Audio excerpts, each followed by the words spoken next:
দেশের আইন শৃঙ্খলা পরিস্থিতি যথেষ্ট স্থিতিশীল রয়েছে, মানুষের ভাগ্যের পরিবর্তন হচ্ছে। আমাদের মূল উদ্দেশ্য, মাননীয় প্রধানমন্ত্রী যেটি সংসদে বলেছেন, সবসময় বলেন, জনগণের স্বার্থ, জনগণের কল্যাণ। আমরা সবাই মিলে আলোচনা করছি কিভাবে এই বাংলাদেশটাকে আমরা সামনের দিকে এগিয়ে নিয়ে যেতে পারবো। রাষ্ট্র পরিচালনায় আমাদের সরকারের বিভিন্ন অবস্থানের বিষয়ে আমরা আলোচনা করছি। দেখুন, ত্রয়োদশ জাতীয় সংসদ নির্বাচনের মাধ্যমে এমন একটি সরকার রাষ্ট্র পরিচালনা এসেছে যার ক্ষমতার ভিত্তি দেশের জনগণ। আমরা বিশ্বাস করি এই বাংলাদেশকে যদি সামনের দিকে এগিয়ে নিয়ে যেতে হয়, তাহলে জনগণের যে আকাঙ্ক্ষা, জনগণের যে প্রত্যাশা, সেটিকে ধারণ করেই কিন্তু রাষ্ট্র পরিচালনা করতে হবে। আমাদের যার যার এলাকার সমস্যাগুলো কি, সেগুলোর সমাধান কি, সেখানে সমালোচনা হচ্ছে, আলোচনা হচ্ছে, কিন্তু এই যে প্রতিটি রাজনৈতিক দলের সহাবস্থান, সাম্যাবস্থা, এটি কিন্তু আগামীর বাংলাদেশকে ধারণ করবে।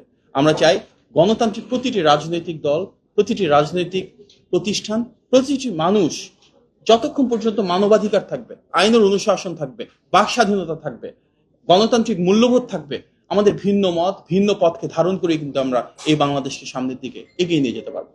মাননীয় প্রধানমন্ত্রীর দৃঢ় নেতৃত্বে আমরা দেখেছি কিভাবে আমাদের প্রতিটি পলিসি একদিকে যেমন কার্যকর হচ্ছে, তেমনি নির্বাচনে গণমানুষের যে প্রত্যাশা ছিল সেটিও কিন্তু প্রতিপালন হওয়া শুরু করেছে।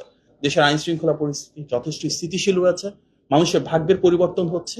স্বাস্থ্য, শিক্ষা, কৃষি, অবকাঠামো, প্রতিটি ক্ষেত্রে কিন্তু প্রতিশ্রুতি অনুযায়ী কার্যকর সমাধান হয়েছে, মানুষের ভাগ্যের পরিবর্তন হচ্ছে।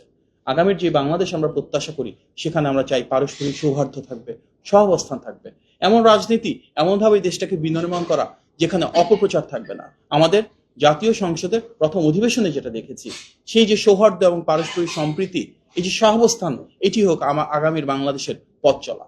ইতিমধ্যে জ্বালানি ক্ষেত্রে আমরা দেখেছি ইনিশিয়াল স্টেজে কিছু ক্রাইসিস ছিল, কিন্তু কিভাবে গভর্নমেন্ট দেশি বিদেশি স্টেক হোল্ডারদের সাথে আলোচনা করেছে, ইন্টারন্যাশনাল বার্গেনিং, নেগোসিয়েশন করেছে, অল্টারনেটিভ সোর্সিং করেছে, এবং আজকে কিন্তু আমরা অন্যান্য দেশের তুলনায় জ্বালানির ক্ষেত্রে যথেষ্ট ভালো অবস্থা রয়েছে। অন্য যে কোনো দেশের তুলনায় আমাদের দেশে তেলের দাম যথেষ্ট নিয়ন্ত্রণে রয়েছে, সেখানকার ডিমান্ড অনুযায়ী সাপ্লাইটা আমরা স্থিতিশীল রেখেছি, এবং বৈশ্বিক অনেক চ্যালেঞ্জ থাকা সত্ত্বেও এভরি চ্যালেঞ্জকে আমরা এক একটা অপরচুনিটি হিসেবে নিয়ে ইনশাল্লাহ দেশটাকে সামনের দিকে এগিয়ে নিয়ে যাব।